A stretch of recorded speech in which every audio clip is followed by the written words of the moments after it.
Captain விஜயகாந்தின் முதலாம் ஆண்டு நினைவு தினம் இன்றைய தினம் அனுசரிக்கப்படுகிறது.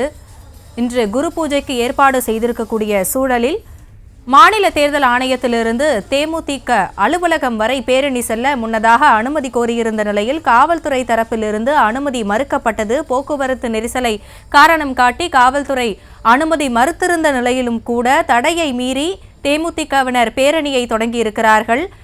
தேமுதிக பொதுச் செயலாளர் பிரேமலதா விஜயகாந்த் தலைமையில் இந்த பேரணி நடைபெற்று வரக்கூடிய சூழலில் விவரங்களோடு இணைக்கிறார் செய்தியாளர் பாரிகார்த்திக். வணக்கம். தடையை மீறிய பேரணி தேமுதிகவினரால் நடைபெற்று வருகிறது. தலைமை பிரேமலதா விஜயகாந்த் அவர்கள் தலைமையில் நடைபெற்று வருகிறது.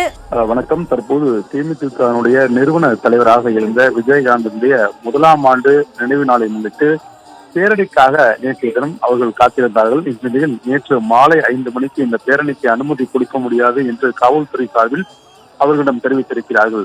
இந்நிலையில்தான் தற்போது இன்று காலை முதலே தொடர்ச்சியாக தேமுதிக சேர்ந்த பாக்ஸாரி சுதீஷ் உள்ளிட்டோர் தொடர்ச்சியாக காவலர்களுடன் இந்த பேச்சுவார்த்தையில் ஈடுபட்டார்கள்.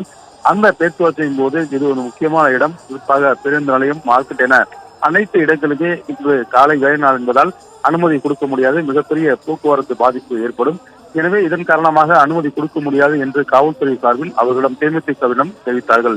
இந்நிலையில் தொடர்ச்சியாக இன்று காலை 8:30 மணிக்கு இந்த பேரணி துவங்கும் என்றும் திட்டமிட்டபடி இந்த பேரணி துவங்கும் என்றும் தற்போது தேமுதிக சார்பில் அறிவித்திருந்தார்கள். தடையை மீறிதான் இந்த பேரணியானது தற்போது நடைபெற்று வருகிறது.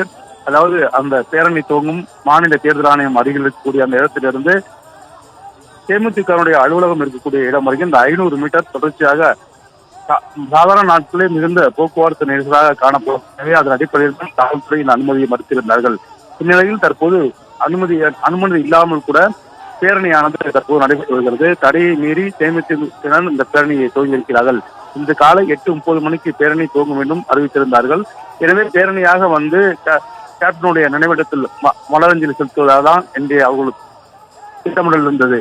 ஆனாலும் கூட காவல்துறையில் அந்த அனுமதி மறுத்ததன் காரணமாக தற்போது இந்த பேரணி அனுமதி மறுத்த பேரணியாக நடைபெற்று வருகிறது. அது மட்டுமல்ல, தொடர்ச்சியாக தமிழகத்தில் பல மாவட்டங்களிலிருந்து தேமுதிகவினர் இன்று காலை 6 மணி முதலே அங்க கூட துவங்கி இருக்கிறார்கள்.